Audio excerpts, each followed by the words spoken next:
This week on Lessons from Last Time, the podcast where we discuss what people have been through and what lessons we can take away from those experiences. We have got Noah Blanton. So first of all, Noah, thanks for coming in.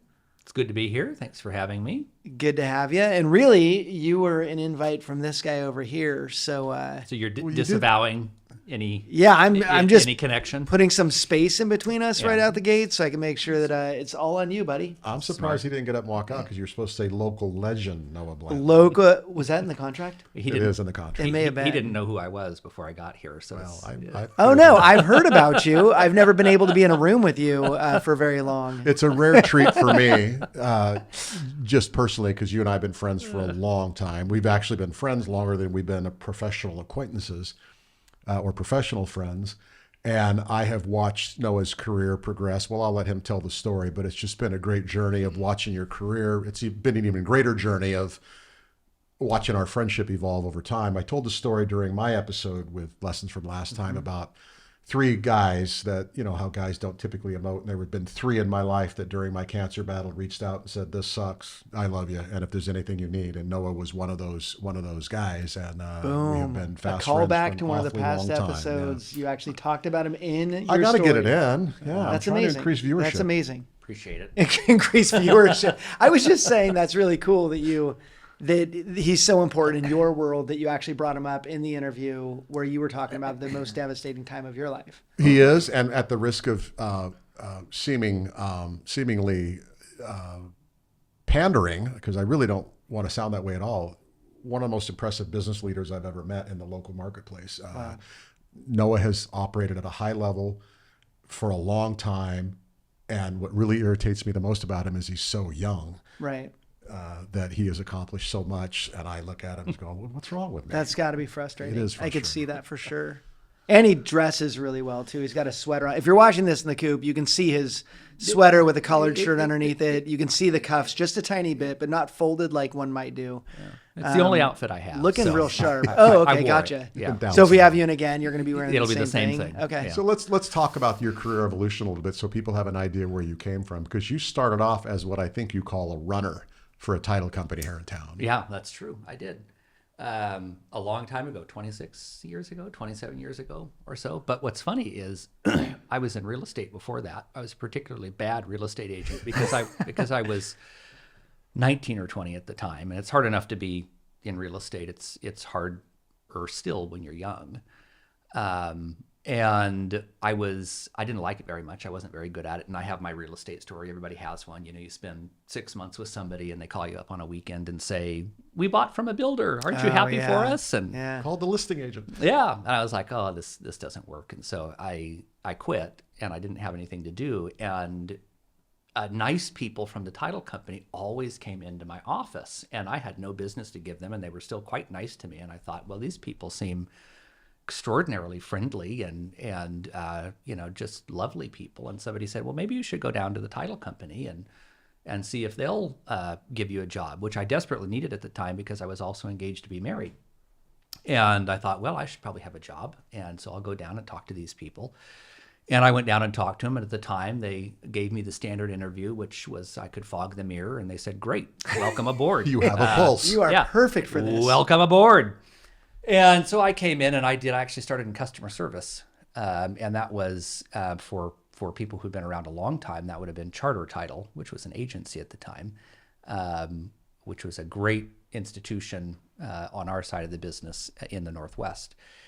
And kind of worked my way up from there. I was in customer service, and then I decided to go into sales. And sales at that point consisted of literally just running around. I mean, back in those days, we had, it doesn't seem like that long ago, but it was runoff stations, and you'd deliver commitments and other things, and you'd run around and just talk to people. And I wasn't very good at that either. And I was like, I don't care for this. And I remember I sat down and, you know, I thought this is what I was supposed to say. They did, reviews, and, well, what do you want to do? You know, where do you see yourself? And this was, I think, the president of the company or my manager or whatever. And I said, "Well, I want your job." Yeah. Okay. Careful what you wish for. Yeah. So I just worked my way up, and I will say that's one of the things that I closed for a number of years, and then I worked multi-state, managed a couple markets, and kind of had a chance to do that, and what I love about our business, our side of the business, is it presents a lot of opportunity if you're willing to put in the work. And I didn't know that at the time. I needed a job. But the job turned out to be a career, and it turned out to be something that I really love. And it kept me close to real estate, which I love. And so many relationships that I'd formed over many, many years. I mean, Kirk, you're one of them. And we've been connected inside and outside of the business. But I got into this business, and you'll find that that's probably true if you talk to people in our side of the business. Most of us got into it by accident. Well, I think that's every side of the business. I mean, that's Yeah. in mortgage. It's definitely, you had a friend that was making money and you were like, that looks cool. So, I mean, I was bartending when I got I like to liken it to the Yellowstone episode where the young boy that's now Rip's protege is standing in the corral, and one of the cowboys rides by and says, "So you want to be a cowboy?" And he says, "Well, it looks like that's my only option." And the guy on the horse says, "That's kind of the way it starts for all of us." That's appropriate. There you go. Yeah. In this situation. So I got into it by accident. It's been very good to me. There's so many wonderful people in our business. But I needed a job. So, And presently, you're with WFG Title. yep, that's and true. You're working across the creek. Yeah, I manage our direct operations in Oregon. Yeah. And you were over here even at the beginning of your WFG tenure. Yeah. But that was a year and a half ago or something like that, 2 years ago. It's been a you couple, 3 years. Oh, has it maybe, been that long? maybe 3-4 years Well, I am now. aging rapidly. Yeah. So what's been fascinating about your career as an observer and as someone who's been responsible for recruiting and retention along the way when I was in the mortgage space is the dogged loyalty of the people that work with you. And I don't know how comfortable you feel talking about that without sounding self-serving, but it's really an impressive thing to see people value their relationship with their leader, their manager, so greatly that they just have this fierce loyalty to you and the teams that you've built. Talk a little bit about that. So I think that probably comes from, I don't know that that's individual loyalty necessarily, but somebody told me, Dr. Hodo, who was on the board at Stewart, where I worked for a number of years, said that people like, and maybe he was passing this on from somebody else, but people like environments that they can predict and control.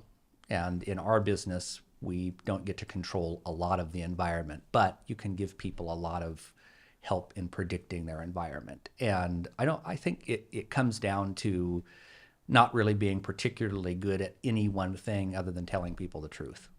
You're just honest with people, and they like that. And I've always been okay with, you don't need to like me. It's fine if you don't like me, but you should have some level of respect for me professionally. I would like it if you liked me. That would be nice. We all want to be liked. But I think it just comes down to telling people the truth and being really honest with them and as transparent as you possibly can be in every way. And that produces great relationships. And then Produces a confidence. Yeah, I think so. And it produces that environment that people feel like they can predict and control. They never feel like there's going to be something that comes out of left field. And our business is hard. It's a difficult business. And it feels like it's been especially hard in the last, little bit. This last cycle has been intense. I got into management in 2006 is when I got into management. Oh, wow. They said, it's a great time to get into management. Right before. Yeah, because right. the other managers left. They're like, we're out. Yeah, They're bartending. Yeah, we'd like to cash in and go. Knock yourself out, Tiger. Yeah. And we had, I think, 12 or 14 offices in the metro area because I was managing both sides of the river at the time. And by the time we were done, I think we had 6.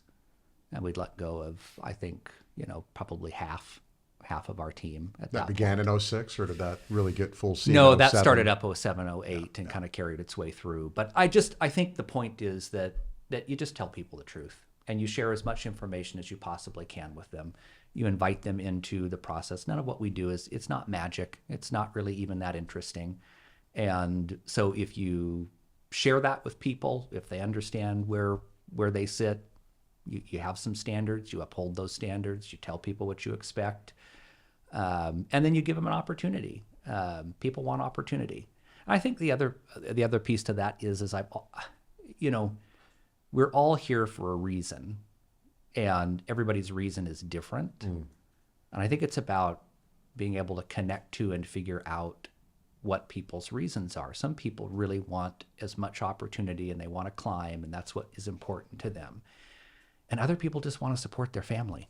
And there's nothing wrong with that on either side. And if you can provide an environment where each of those people can accomplish why they're at your organization, you're in pretty good shape. It's no surprise that another strong leader of a big national mortgage company basically said the same thing about his key to leadership, which was transparency. Be honest with your people. Bill Dallas was on in a Zoom call with us a few weeks ago, the former head of Finance of America, and his number one, I guess, lesson from last time was just be honest with people, be transparent, let the chips fall. I mean, do it respectfully, of course, but Sure.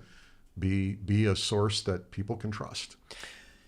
Even now, as we navigate through, that works individually, but it also works collectively as well. You have to tell people the truth about where your company is, about where the marketplace is, about how you're going to what decisions you're going to make. And then on either side of that, I guess I've always felt too that you have to be, you got to be belly to belly with people in good times and bad times. And so when times are tough, when it's time to do tough things, you have to be there doing it. And which is hard. I had to learn that, because the tendency when things get hard, I think as a leader, is it's much easier to shrink from it. It's hard to kind of grow into it. So how do you, in this market where, you've been through two pretty horrible seasons, right? We're in one right now, and then back in 07, 08. With honesty, you can kind of look forward and go, oh yeah, this is going to definitely suck, right? And so how, in that honesty, do you also comfort, or is that not your job? Like when you're telling people this sucks and not all of us are going to make it through, how do you keep that productivity up when people could spin on that and be like, no, it just said we're not going to make it through. Like, is it me? Is it you? Is it me? Is it you? Like refreshing the implodometer kind of a thing. Yeah. Yeah. It's, I have to be careful because I don't want to in any way be humorous about this, because it's not humorous. But at the same time, I guess you have to be human still. And there is some element of, I would not say this market is comical, because it's not comical in a funny way. But the whiplash on this market is harder to deal with than the 08 market has been. But I think, directly to your question, we went from more business than we've ever had at any point in time, in the lowest rates in history, to the fastest slowdown we've ever had in history, and velocities that are worse than 08. So for our business, you lump real estate, refinances, all transactions together. Our business, it's far worse than 08. So from a transaction velocity standpoint, we've adjusted from the high to the absolute low. The good news is I wasn't smart enough to know that was going to happen, so I didn't have to tell people that that's what I thought was going to happen. But then you get into it, and you're like, we're going to have to make adjustments. You make adjustments. You think you're done. You have to make more adjustments. And I think you just have to still be as transparent and honest as you can. And sometimes that does mean telling people up front, we're going to make adjustments. And the nice thing about that is I think you can have a discussion around what value looks like in this market then, because very few of us have enough to do right now. Let's say for any, maybe you do in one day, but consistently. It's a great time to tell people how they're valuable outside of producing a dollar or producing a file or closing a transaction and all of the other ways that they can add value. It's a great time to do that. To build culture. To build culture and to tell people how you can contribute that isn't a dollar. And there's lots of ways that you can make yourself valuable. Great perspective. That you can level up, and it gives people something to focus on and work for. And then the other thing you can do is tell them focus on the customer, because that makes it much easier. It's sort of like, if I'm sick, but I focus on helping somebody else, it makes my environment or my, whatever cross I'm bearing feel a little bit more bearable. But there isn't any great way around the fact that some people lose their jobs, and that's devastating. And, we're at a point now where some people that you have great respect for and that you have built relationships for over time. And I think that just comes down to just being, again, honest and transparent. And, when you sit down and you allow people to react, however they'd like to react. And I'll tell you, people surprise you. You think they're going to react a certain way. And if you get out of your own head and do your part, let them do their part. And sometimes you have really great conversations. And sometimes those conversations are had later on, where they'll say, I wasn't happy at the time. Look what it's turned into. I'm really happy. People have to work through their own. Yeah. First of all, they're driven by fear in a market like this because of course. they're worried about their job like any of us would be. You and I have had some interesting conversations, and I want to treat this with real delicacy and respect because it deserves it. But sometimes when you speak the truth, it's not received well. We live in a world in real estate or in mortgage where we really want to believe that no matter how bad it is, it's going to be okay tomorrow. Yeah. And it might be, and it might not be. But nobody wants to hear that it might not be. And we're the most pessimistic, optimistic boy. industry there is. And sometimes when you speak that truth, it's not well received. Right. Yeah, that's true. And so what? It's Exactly. still the truth. Yeah. So, one of the things I've had to learn to let go of is gratification in the moment. You probably, many times you may not agree with me in the moment.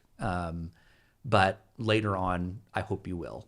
And that's okay. And I don't actually need, I don't even need agreement. I just need understanding. That's what I always say to all of our team is you don't have to agree with me, but you do have to understand. And if you're losing your job, you don't have to do either. But if you're not, you don't have to agree, but you do have to understand. And we should sit and talk as long as we possibly can until you understand. You still don't have to agree, and it's fine not to agree. But I still, I don't know, it sounds sort of trite, and I keep saying it over and over again, but just tell people the truth. And let them react. Let them react how they want to. Boy, that would be a great truth if we could learn that societally too. You don't need to understand, or you don't need to agree. You just need to understand. And if we could maybe politically have those kind of conversations, or in a lot of different ways, that might be profoundly transformative to our society. Right. Yeah, and I love that it's not, if they disagree, that's normal. That's a normal human reaction.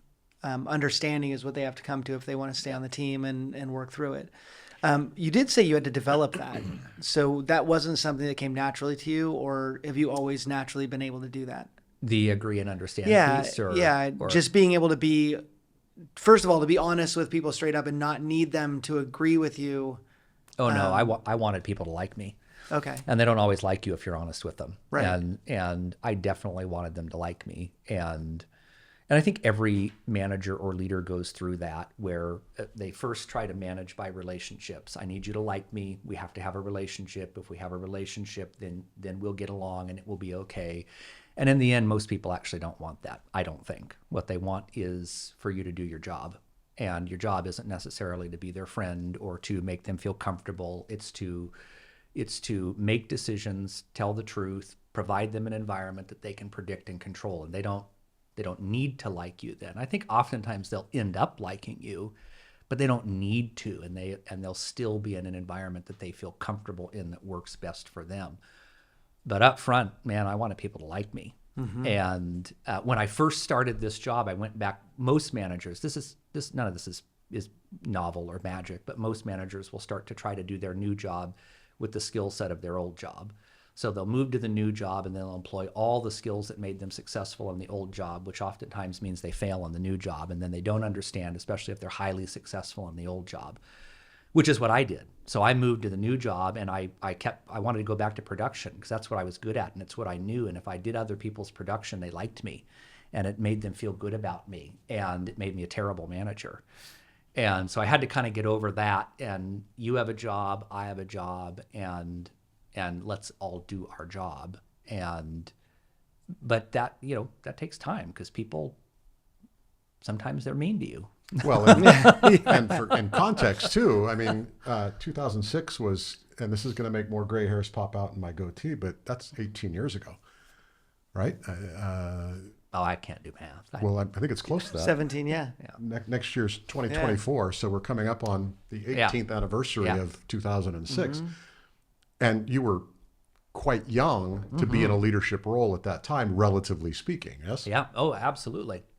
Yeah, that's very true. So you pile that on to wanting to be liked and not having maybe a level of confidence because you don't have a level of experience. And so it takes time, and it only takes a couple of times before you realize, oh, managing by relationship is a really bad idea. And it's not sustainable also, because I can't, if you want to scale at any point in time, you can't manage that way. So I can't relationship with everybody. And I also can't turn around and teach other people to manage that way. I can't teach them to relationship with everybody. So then it's about, okay, what's my job? How do I do it well? What do people really rely on me for? And it's not for friendship. They probably would rather not spend time with me, but what do they rely on me for? And am I doing that really well? And that takes some time, I think, to develop, or it did for me. So you've described two different ways of managing, right? And you did one, and then you did the other. What was the process transitioning from one into? Well, mainly it was, I think, my own view of the sustainability of one over the other, and my own personal job satisfaction or satisfaction with myself. Am I doing a good job managing by relationship? And I don't mean to say that you don't have relationships. No, yeah. Of course you do.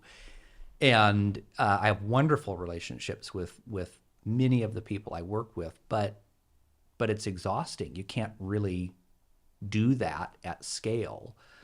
So I got to a point where I was like, well, this doesn't work. I can't.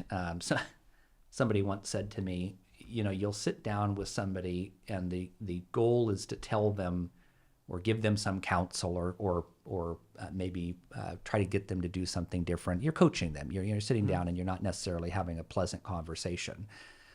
And they said, you'll talk for 3 hours and at the end of it, they'll feel great. And you'll have never gotten your point across because you went so circuitously to the point and they feel great and you've wasted 3 hours and we still accomplished nothing, and they actually think they're better at their job than when they walked in the door. It's like, oh, that's good feedback. So I think it was just about getting to that place where I wasn't afraid to do the job that I had set out in front of me. They could do their job, and if we had a relationship, that was separate.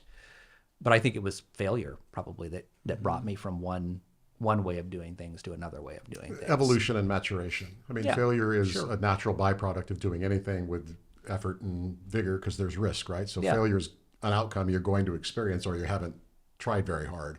Yeah. I think it was my son who asked me,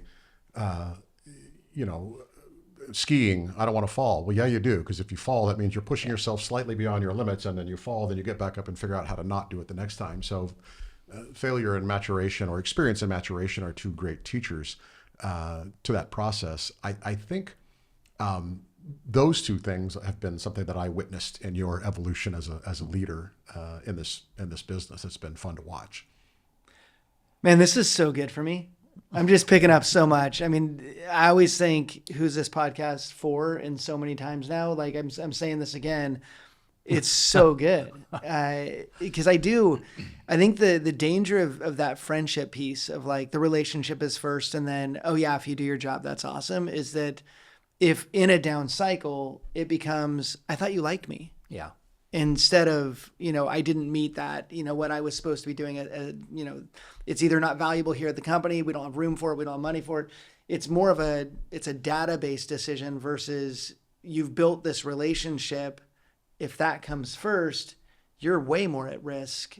I've lost friends, who used to work here that are like, but I thought you liked me. And it's like, I do. I separate that, but I like that you're saying you don't have to not like them and be friends. First, it's the job, right? This is where you work and this is where I'm trying to lead. And these are the things that matter to me. And through that, if we do that successfully, the relationship follows. I love that. Well, it works in reverse too, right? You and I have both bemoaned over a glass of wine or two at 𝗙𝗶 about people who've left for a signing bonus, or maybe not even that, what they perceived as a better opportunity. Yeah. And you think you have this incredible relationship and you're watching them walk out the door. Yeah. Yeah. Yeah. And that's, I mean, if you're going to be in this business or probably any business, that's going to happen to you. And I was devastated the first time it happened to me because I very much felt like you owed me something. We had a relationship. And you rejected me. And you rejected not my company. Me personally. This is me that you walked away from. And I'm very hurt by this. And I I mean, it was really difficult. So it does work in reverse. That's true. But, the peril is the same. We call it on our side of the business, in the business development side of things. It's very easy. It's much more natural and tempting and easy to go establish a relationship with somebody. And now you have this rapport back and forth, and then you start to slip into business. And I think that's a very difficult. The friendship is difficult to follow up with business. I think that's true on the employee side as well. First, you establish a relationship that's business, and why are we all here? And that way they can walk away and feel good about it too, because sometimes they need to do that, and that's okay. And oftentimes we confuse the two terms, relationship and friendship. Yeah. It's essential to have powerful, effective relationships in business, right? But they don't necessarily have to translate into friendships. But especially when we're young, we automatically make that assumption that, oh, we like each other and we work together and they work for me and we get along. We're friends. Well, wait a minute. Well, there's probably some number of people that have worked with or for me that are like, I really enjoy working with him. God, I wouldn't want to spend any time with him, though. Yeah. I mean, he's not coming to Thanksgiving dinner, but he was a good leader. Yeah, not somebody I'd choose to sit down with and spend personal time with. That's totally fine. I would say that's even probably desirable if you were going to pick one or the other. Versus not a very effective leader, but hell of a nice guy. Like him. Yeah. Sure did like him. I'm going to have a burger and a beer with him, but I hated working with him. Yeah, but not a very good leader. If you are watching this podcast and you're in the mortgage industry and you haven't checked out the Knowledge Coop, you definitely need to dive into the Knowledge Coop. In there, you will find content and community that will help you grow as an individual by learning everything there is to know about the mortgage industry. If you think you know everything, just dive in and take some classes, because there's always something more you can learn. To be successful in this business, you've got to continually learn. In addition, if you're a company and you want to teach your people in your own environment, we've got that in the Knowledge Coop Enterprise Services. So reach out to us, check out knowledgecoop.com. Definitely join Coop Plus. Let's get back to the podcast. In the context of lessons from last time, it's been argued that the market we're in is better than the last. And in some respects, it's a defensible position because homeowners have equity this time, and they're not walking away from their homes the way they did in 07, 08, because many of them had no equity because of 100% financing and all that stuff. And there's some fundamental differences in the economy, right? But you could also argue, as you made the point earlier, that it's worse. Yeah.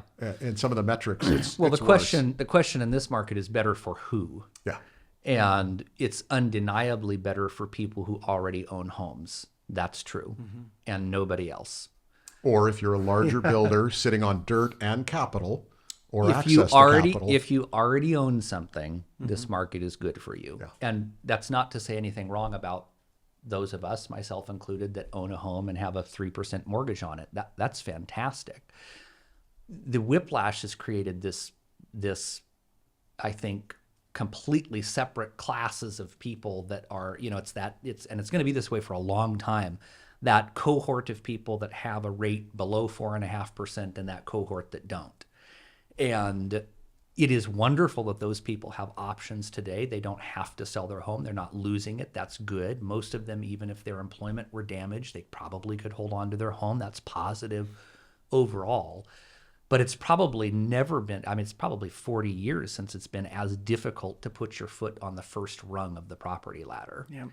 And we were having this conversation because we were doing a outgoing sales campaign, and the question that we were asking, the prompt was, are you concerned about your children or grandchildren's ability to afford a home? Well, universally, the answer to that question is yes. I am concerned about that.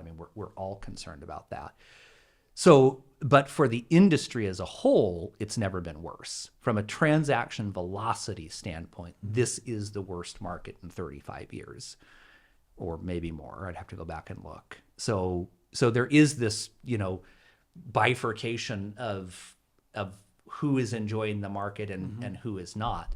And I said to my team the other day, the interesting thing about our business is I think we'll be counter-cycle. We generally are. We lead into and out of recession. And so for the last 12, 18 months, our people have been like, this is terrible. This is really difficult. I'm making less money. I maybe have less hours or what have you.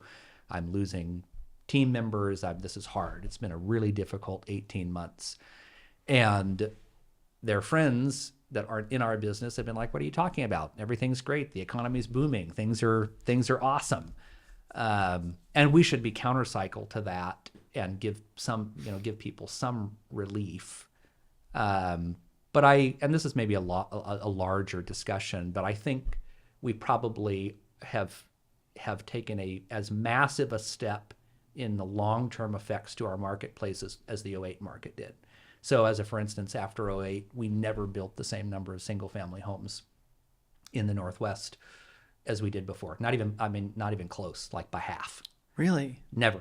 17 years, and we've never put as many single-family homes into the marketplace as we did. That was a long-term effect of that market. The long-term effect of this market, we could theorize is going to be, let's say, some extension of people staying in their homes by 3, 4, 5, 8 years. We don't know the number. And then when they do leave those homes, keeping them as investment properties because they'll have real-world negative rates for the life of that investment. So I think there's a very long-term impact on inventory and on accessibility and affordability as well. And I don't know what the point of that was, but Well, I think it's a great Well, point it's that comparison. And that's yeah, one of the things people talk about is the rebound that's coming is all this pent-up demand, and there's a logical basis for that. yeah, But if that pent-up demand is met by, Ken Perry owning his home at a 3% rate, and now the market changes and rates are better, so he can go get a new loan at 5%, goes and buys his new home, is he going to get rid of his 3% rate that's got 10 more years left on the loan, or is he going to rent that place out and keep it as an asset for his portfolio? Well, like you just argued, there's a pretty good chance we're still going to have an inventory problem. or Ken will get rid of it for one other reason: price. Yes. Because the prices will rise to the point where it makes sense for him to do that, or maybe he's moving from market to market and there's some reason for him to do that. But price is the only other lever left to pull. And we can all be glad that inflation's coming down, but prices are not coming down, just the rate at which they're increasing. Right. And I think that's going to be a line in the sand when you look backwards at, we could call this, the last one was the Great Recession. I think we'd call this one the Great Price Increase, because all of these prices have gone up. Energy deflates, but the rest of the prices don't really deflate. And we would say maybe we don't want them to, but it institutionalizes or permanently locks in the affordability issue long term. Good for builders. I think there is an upside for building. Could they get to the scale that's necessary or the price point? But that's, becoming... But only for builders who have access to capital. The small to intermediate builder is in trouble if they're not already sitting on dirt. Yeah. Well, it's like the small to intermediate financial institution. Exactly. Exactly. Mortgage lenders. This has been great for very, very large institutions, just like the last round was. But we're not even close to, I think, how fundamentally our whole market is going to change. And by the way, in the middle of this, you have a lot of, and maybe we're getting a field of the conversation here, but you have a lot of technology that at the same time was forced into our industry. The work from home, the remote, the desire for people to interact less face-to-face and more digitally. Now we have artificial intelligence coming and influencing, to the point where at least our business in 3 years will not be a destination business. No one will need to step a foot in our offices. A lot of pressure there. How does that change things? But my point is, I think we'll look at this cycle as we don't even probably have scratched the surface of how the marketplace is going to have changed. Truly transformative. Yeah, I think so. And I think it's easy to say that, but the rate of acceleration and change is also increasing, and you may see that, from your perspective as well. But it took us, 5, 6, 8 years to go from, and I'll give you an example from our business, from a FedEx set of documents that if they were wrong, you threw them in the trash and they sent you another copy the next day, to half a set and some curly faxes that you then had to make copies of, to, you got to a point where you could print out some of them from your computer, to now they're just, you would redraw, in the closing room. And e-sign everything. Now we're at the hybrid. It's clunky because it's hybrid e-sign, but the rate of acceleration is picking up to where it's like, it won't be very long before nobody will come to our offices. What does that mean long term? What does it mean for productivity? What does it mean for a lot of things? But I do think that this is a line in the sand that we'll look back at and say, oh, a lot of things changed. Just like '08. If you look back and you know where to look, we never built the same way after '08. What's the legacy of this cycle? We don't know yet. Yeah, we don't quite know yet. It's fascinating. So maybe the lesson from last time is when it's bad, it could get better. It could get worse. Yeah. And it did get better, but you could also argue that in the process of getting better, it produced the inflationary market that we're in that has led to some of the challenges that we face now with interest rates in the bond market and all that stuff. Well, we had HARP back then. Yeah. Yeah. Like when the market tanked, at Yeah. least we got this loan program that everybody's like, oh, well, we can do those loans. Yeah. And everything was affordable. So people could enter the market. It was a first time home buyer's paradise. We bought in 2010, closed in 2011 on a short sale, took 6 months, but it was quite a deal. I mean, Yeah. compared to what it is now. So there were definitely different factors. So yeah, equity was dropping. Everybody hated people in the mortgage industry for doing this to them. But they still had product and they bounced back fairly quickly compared to what's happening right now. Yeah. Well, we talk about that a lot in what's the way out of this market for transaction velocity and what's the way into the market for first-time home buyers. The last time, as painful as it was, there was a path for both of those things. Real estate did devalue, in some cases to the point of 50% of replacement value. And so you're right, it was affordable. People could make a reasonable decision about this. Makes a lot of sense for me to get into it. Rates eventually did come down. We had some government programs and other things that helped. There was a pathway out. So there was transaction velocity. The system worked. It created it, but it also fixed it. You know, it was Darwinian on both sides. This time, there is that question of, well, how does affordability return without interest rates going down? And now the picture of whether rates can go down past a certain point is, I think, in serious question. I mean, things are very, very different. I mean, we got about, $15 trillion more worth of debt than we had, in 2008. So there's just a lot of fundamentals that are like, maybe we are entering an era of real, of unaffordability in housing, and maybe even prices returning to accelerating, fairly rapidly. I mean, there's only two levers to pull, and it's price and rate. I mean, it's not overly complex, a lot of details in there, but that's kind of it. I've gotten in trouble for saying to people when they're like, well, do you think housing values will go down? I'm like, man, I hope so. Yeah. Like, we don't need the equity we have. Like, Yeah. we're all sitting on massive amounts of equity that we can't even get to outside of taking a HELOC at, 11% or whatever it is. Then it's not that high, but it might be. But there's I don't need the amount of equity I have. I'd rather have those houses come down and have my kids get into a house. And so there's pluses and minuses to losing value, but it's not a massive housing crash is going to destroy America. A massive housing crash would make a lot of people be able to start building generational wealth. And I think that's the biggest concern I see too, is just that people can't get into homes and their parents don't own, then they are screwed. Yeah. Like my grandkids have my equity, but it's because I'm a homeowner. Well, and maybe offsetting that and making it not as transparent or apparent is the largest intergenerational transfer of wealth occurring now. And so you do have people that I think we're at in some places as high as 40% of transactions are cash in a certain price quartile, and it's the higher ones. And so it may mask some of the difficulty of, again, putting your foot on that bottom ladder. And I forget what the statistic is, you guys may know, but how many people now have to rely on family for down payments or other assistance to get into housing? Shockingly high. Yeah. Yeah. And is that healthy long term? Is that really a desirable marketplace? And now even housing that isn't that great is just unaffordable. Fortunately, I suppose if there is a flip side to this, it's that rents are devaluing rapidly. And so maybe there will be an alternative for people that is becoming more affordable. I think, Are they getting better?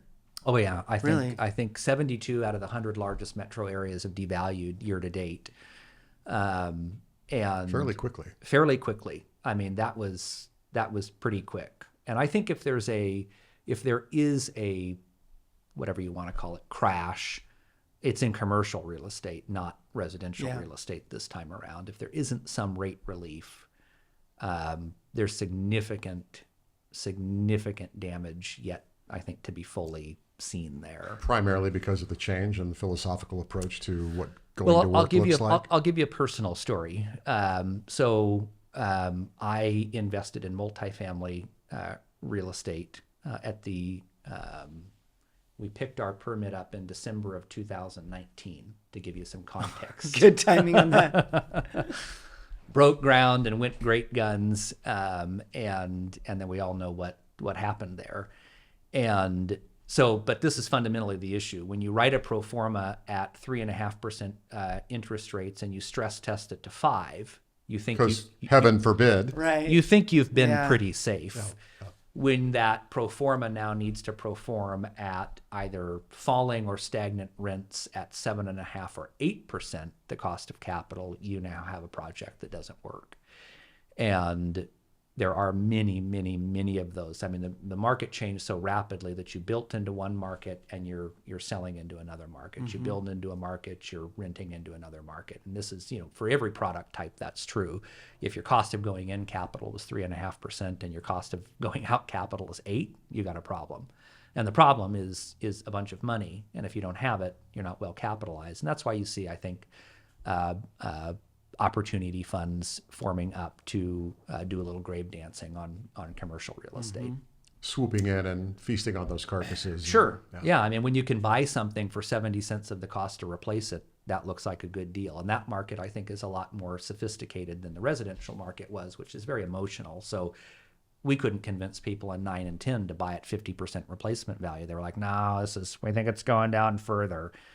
Today, on the commercial side, analysts will look at that and say, yep, this is a buy. We just bought it for 70 cents of the cost of the material, and let alone the development time and the risk and everything else that comes with it. So there's a lot of that's, if I had a lesson from last time, it would be Fairly personal lesson. a fatter cash cushion would be a good lesson from last time. And it's funny because the pain inflicted by markets like this don't just affect the hourly wage earner pushing carts around the parking lot at Costco. It does affect them, of course, their ability to buy a home. Yeah. But you've done pretty well in your career, and you've matriculated to a fairly high level within the industry, and you got your ass kicked. Yeah, I did. That's true. Thank you for bringing that up. You brought it up. I just went there. My want- point is, these lessons are affecting everyone Yeah. in this marketplace. Yeah. That's very true. And I think all the way up Yes. and all the way down, that is true. And everyone is learning that lesson. I would say, '08 fast forward to now, I mean, you've got to have some level of resilience to keep pushing into and pushing into and pushing into the market. And whether that be on a personal investment level or, I mean, what do? Do you say, well, this one didn't work, so I'm going to quit. I'm not going to do it anymore. Fundamentally, it doesn't make any sense because I got up and swung once and missed the ball. You cry for a little while and you're like, oh, I didn't do very well. And we didn't. But what did you learn in that process? And man, we learned a lot in the process, the group of us that set out to do this. So you take that and you say, well, it is a failure if we don't do anything with it, if we don't ever do anything else or put any of the knowledge or that we paid for dearly into doing something else. But I'll tell you what else it does, and this is sort of an interesting byproduct, is, man, it gives me empathy for our customers. Mm-hmm. It really gives me a new set of appreciation and understanding for what they do and the people that go out and create and take risk and put something on the line, especially those that construct. That is a different and special breed of people. They're creating things, and a lot of us don't create things, but they do. And man, it's given me a different level of empathy for what they do. We all have ways in which we would language what lessons from last time is all about. And I like to use the phrase, it's about the stories of getting back up. That's how I characterize my experience with cancer or some of the different challenges I've experienced in my life. And you've just aptly described the idea of what you can do is you can get back up. Yeah. Yeah, we focus a lot on, we're very unique in that we don't make market. I cannot run a 2-for-1 special for refinances and increase the amount of orders that come in the door. We have zero ability to influence the size of our market. We don't prospect for business in that way. So we're very focused on, and we might do a little better in this case than other industries. We're very focused on what we do control. And we try to clean away anything else. I'm not worried about how many transactions there are. I'm not worried about what the interest rate is. I have zero control over it. I have to understand it. What do we control? Our attitude, our actions, our attitude, our actions. That's it. And,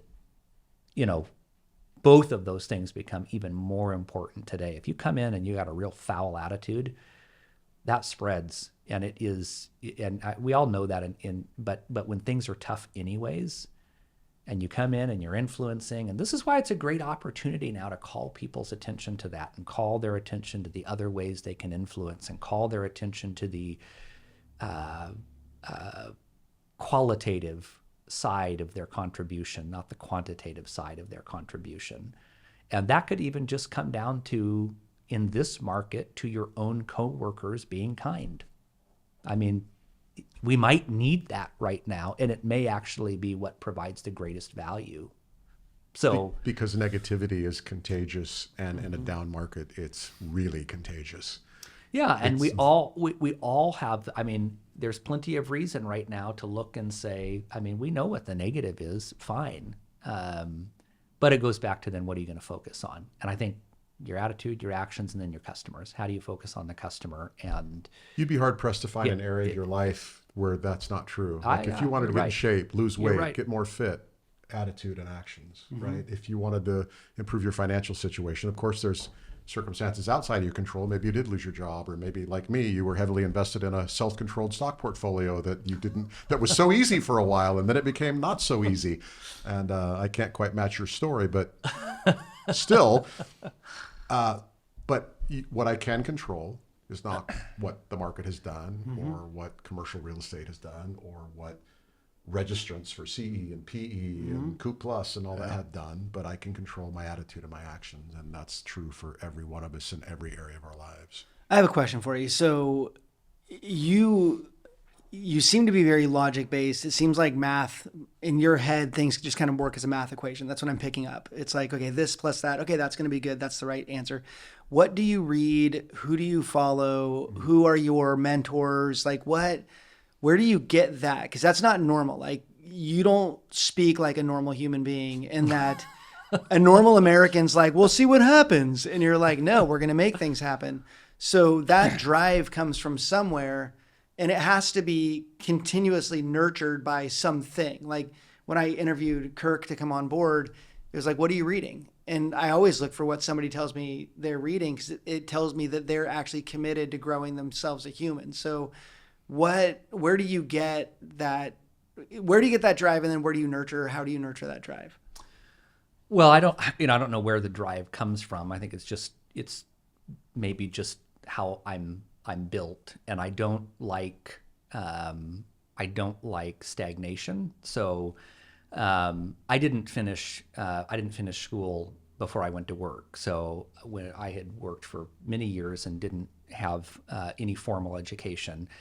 And in my mid 30s, I guess, I went back to school, and because I needed to be learning something, and I needed to be progressing.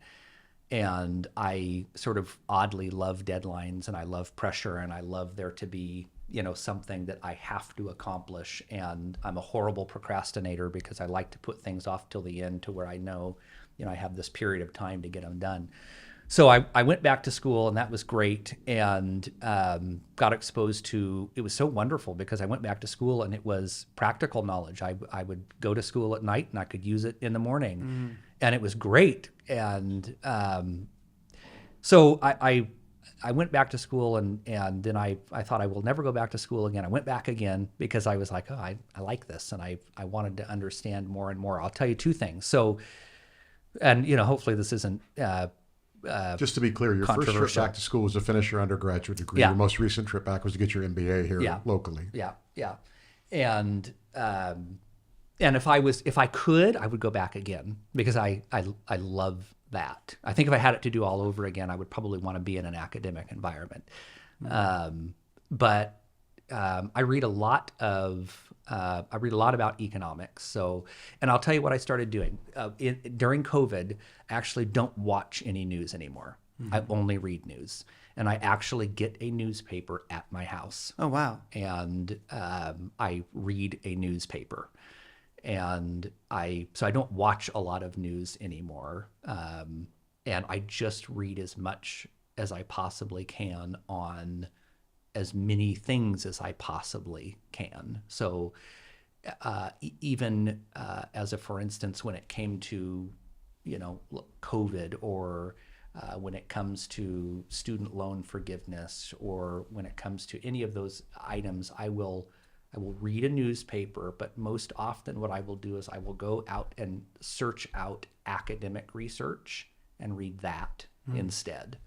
So rather than listen to one side or the other that says this is what's going to happen or that's what's going to happen based on opinion, I'll actually go out and I'll try to find academic research, and I read a lot of academic research just because it seems less biased to me, and then you have a decent foundation for having a conversation about the issue. And I am a very opinionated person, it's true, but one of my mottos is you can't have an opinion about something you know nothing about, although in this country... Oh, no, you can. Strong opinions. Yeah. So let's really get into some real controversy here. So the Supreme Court striking down Roe v. Wade, as a for instance, I have found, and I guess we can poll the room, I have not found anyone who read the justice's opinion. Cursory review. I did not read the entire opinion. So my whole thing was, until you've read the opinion, I'm not interested in having a discussion with you about it. When you have, we can have a discussion. But if all you've done is listen to either Planned Parenthood or Options 360, and I'm not saying either of those are bad. I'm saying, or the Democrat talking head or the Republican talking whatever. head. Yeah. So I tend to read a lot of that sort of thing, and not a lot of popular type of opinion. Although I am reading The History of the English-Speaking Peoples right now by Winston Churchill. So nice. That's has nothing to do with my good job. Recreational reading. Has nothing to do with my job or anything else. So, which I had to train myself to do as well. Once I got into school, it was very difficult for me to read for pleasure. Yeah. Because I always felt like it was a waste of time. And I had to retrain myself to say, no, it's okay to read for pleasure.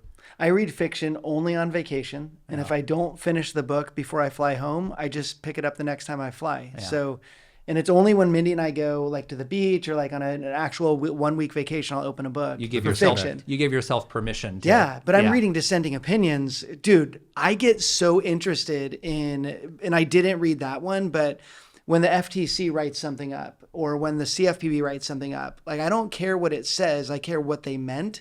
Yeah. And it's not until you start digging in and they're like, well, here's why we didn't do this. So when somebody says, well, what do you think is going to happen next? Well, I know, because I know it's in their head because they put it on paper. Right. And I love that. But that's where everybody else would rather read the headline and then make their own opinion up. And it's such a good point. Yeah. Yeah, and so then you just don't talk to people that haven't. You say, well, you can't have an opinion you don't know anything about, and then people really think you're an asshole. Exactly. He asked, can he swear? I've been waiting this entire time for a swear word. I pulled it out. That was the one. At minute 53, he busts out I'm the first swear word. I'm not smart enough to know if it's nature or nurture, but I know you come from pretty hardy stock. You've got a family that is tenacious, hardworking. You got a couple of brothers who have served, continue to have endured some pretty serious obstacles in their lives. I can't tell you if it's nature or nurture, but you do appear to have a genetic predisposition to get back up. Yeah, I think that's probably true. I'm one of 9. Oh, geez. And so it's a girl, 7 boys, and a girl. So bookend girls. Yeah. A boy sandwich on girl bread. Wow. The Blanton family is somewhat famous in northern Clark County. Yeah, very far northern Clark County. Amboy. Yeah. Almost. But if I was my parents, I would feel pretty good about the job I did, because I think they certainly, all of us have our issues, but they raised 9 functioning, contributing Wow. humans with a very wide range of viewpoints and opinions and skill sets, and we all still talk to each other. So Wow. I think that's probably I would feel pretty good if I was my parents. Yeah. Overcomers. Yeah. You get a chance to speak around the area, sometimes nationally, I think. If somebody wanted to get in touch with Noah Blanton and learn more about what you do and what you have to say, or information about what's going on in your world in this market, how would they get a hold of you? Yeah, they could email me at nblanton@wfgtitle.com, or you can call or text me 360-947-4463. There you go. That's pretty direct. All right, question for you. We're going to finish Yep. up with this. Yep. If you were to go back to 13-year-old Noah Blanton and give him just one piece of advice that might change things in the future, or just, further cement what you've done, what would that advice be?